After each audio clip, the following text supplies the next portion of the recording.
لا الہ الا نوجوان نے اگر انٹرویو دیا اور جاب نہیں ملی، ماں پوچھتی ہے بیٹا کیا بنا؟ امی جاب نہیں ملی، کیوں بیٹا؟ اللہ کی مرضی.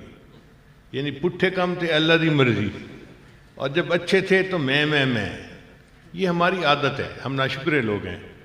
قلیل من عبادی الشکور، تھوڑے بندے ہیں جو عبادت و شکر گزار ہوتے ہیں. تو ہمیں چاہیے کہ ہم اللہ کی تعریف کریں. میں ایک بندے کو جانتا ہوں، بزنس مین ہے، گروپ کا چیئرمین ہے،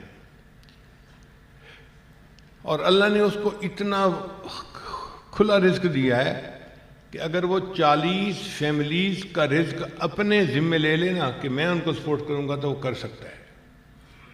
یعنی 40 اپنے علاوہ جو فیملیز ہیں ان کو بھی وہ سپورٹ کرتا ہے، اتنا اس کے پاس پیسہ ہے. ایک دن میرے پاس آیا ملنے کے لیے، تو میں نے ویسے ہی اس سے پوچھ لیا سنائیں کام کاج کیسا چل رہا ہے؟ کہتا ہے جی بس گزارا ہے.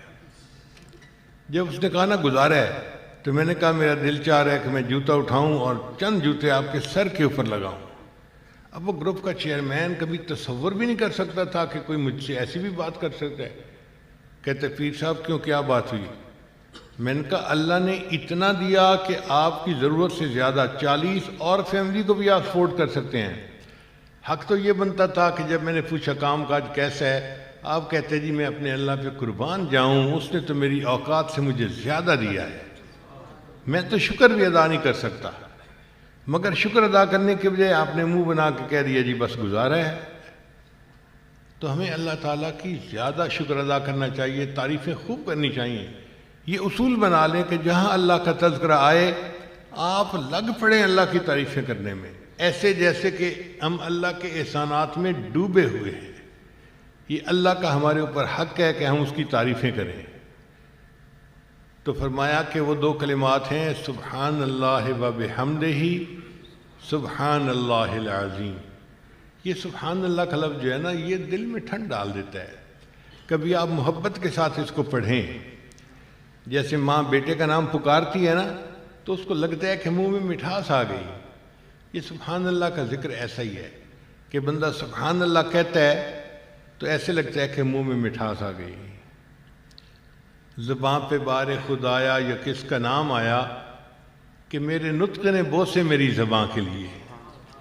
یہ ایسا ذکر ہے کہ انسان جب کرتا ہے تو لگتا ہے کہ نطق میری زبان کے بوسے لے رہا ہے. دیکھیں نماز کو بھی اللہ نے اسی سے شروع کیا ہے، سبحانک اللہم، یہیں سے شروع کرتے ہیں نا نماز کی. تو اسی لفظ سے اللہ تعالیٰ نے نماز کو شروع کروایا. تو اللہ تعالیٰ کی تعریفیں اتنی کریں جتنی ہم کر سکتے ہیں، اور حق ادا پھر بھی نہیں کر سکیں گے. یہ نہیں کہ اتنی تعریفیں کر کے ہم اللہ کی تعریف کر سکیں گے.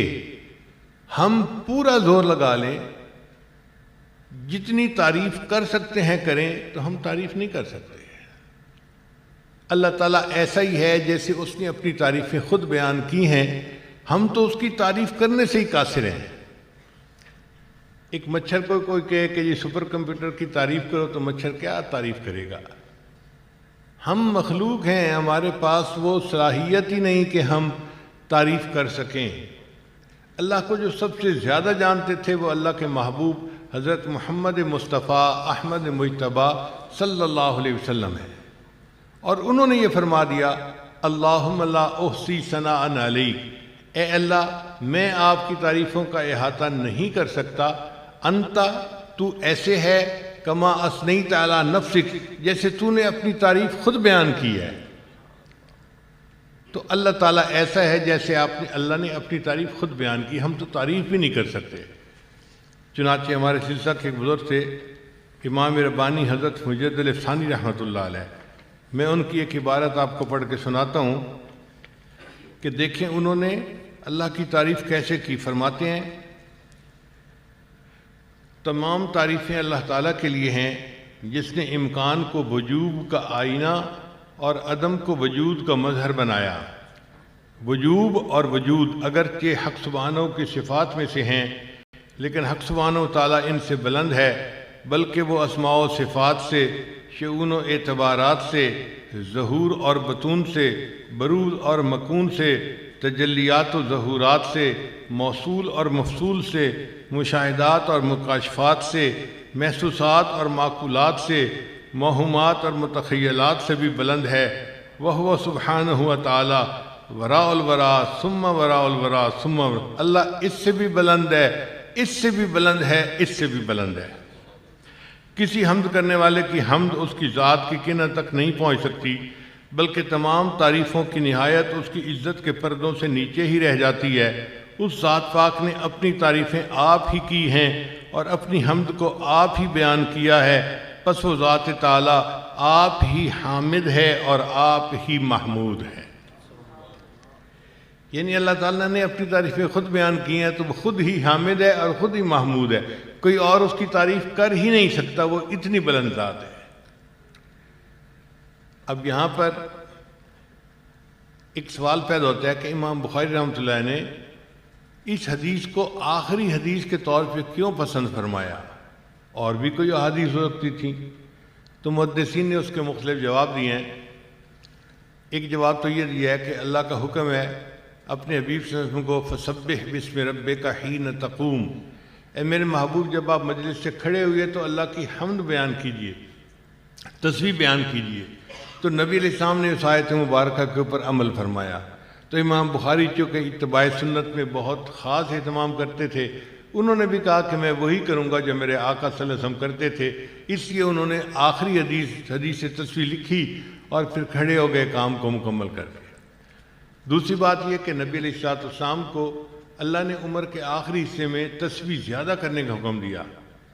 اذا جاء نصر اللہ والفتح ورأیت الناس يدخلون فی دین اللہ افواجا فسبح بحمد ربک واستغفرہ، اے محبوب اللہ کی تسبیح بیان کیجئے اور استغفار کیجئے، انہ کان توابا۔ تو جس طرح نبی علیہ السلام نے عمر کے آخری حصے میں اللہ کی تسبیح زیادہ بیان کی، تو امام بخاری رحمۃ اللہ نے اپنی کتاب کے اختتام پر حدیث تسبیح لکھ کر اس پر عمل کر کے دکھا دیا کہ ہمیں چاہیے کہ ہم اللہ کی تسبیح خوب بیان کریں۔ اور ایک نکتہ یہ بھی ہے کہ سبحان اللہ و بحمدہ سبحان اللہ العظیم ذکر ہے، تو نبی علیہ السلام نے تو امام بخاری رحمۃ اللہ نے آخری حدیث ذکر والی حدیث لیے منتخب کی کہ وہ طلباء کو یہ پیغام دینا چاہتے تھے کہ اے عزیز طلباء، اگر تم اللہ کا ذکر کثرت سے کرتے رہو گے تو زندگی میں ذکر کثرت سے کرنے والا موت کے وقت بھی اللہ کے ذکر کے ساتھ ہی مرے گا۔ تو ہم اللہ کا ذکر کثرت کریں زندگی میں، اس کی برکت سے اللہ موت کے وقت بھی ذکر پر ہمیں موت عطا فرمائیں گے۔ اور ذکر کرنے والے کے بارے میں حدیث پاک میں آتا ہے کہ اللہ اس کی قبر کو روشن کریں گے اور اللہ تعالیٰ اس کو قیامت کے بڑے اونچے مرتبے عطا فرمائیں گے۔ لہذا دعا ہے کہ اللہ تعالیٰ ہمیں اپنا ذکر کثرت کے ساتھ کرنے کی توفیق عطا فرمائے۔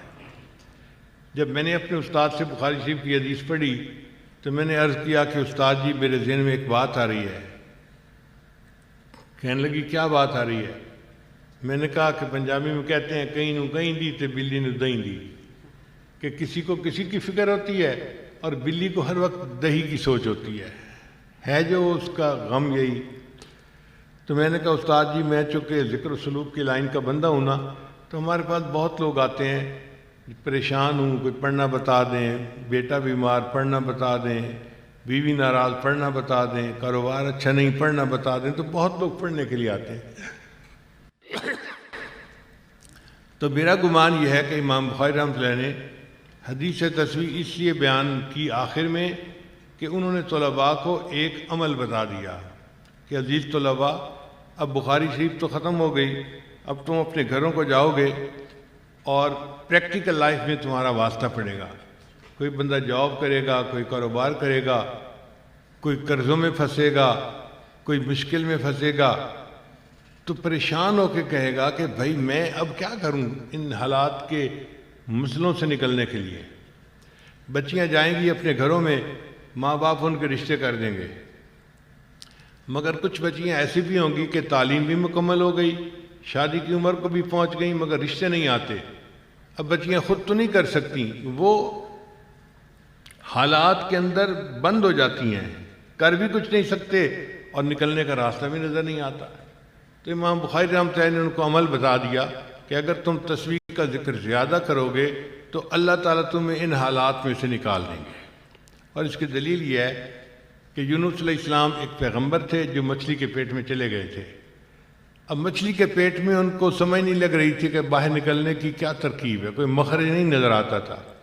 انہوں نے اللہ کی تسبیح بیان کی، لا الہ الا انت سبحانک انی کنت من الظالمین۔ اللہ نے مچھلی کو حکم دیا کہ تم میرے یونس کو کنارے کے اوپر واپس نکال دو، چنانچہ ان کو مچھلی کے پیٹ سے نجات مل گئی۔